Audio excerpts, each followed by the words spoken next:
How to add footer in Wix Studio. So hello guys and welcome back to today's video. In today's video, let's teach you how you will be able to add a footer. Now, over here, when you first create an empty page in Wix Studio, there will be an automatic or a default footer available for us. But if you don't like the design of you, or if you want a new style for your footer, you can easily create or add a new one by simply clicking on our add elements over here on the top left.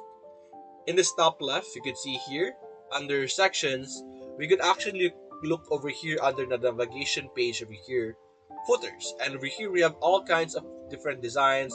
All of them looks great. So simply select the one that you like the most.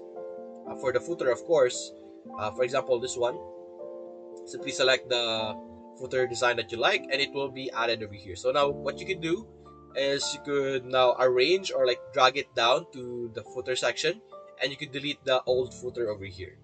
So that's basically it guys. If you enjoyed this video, leave a like and subscribe. Thanks for watching.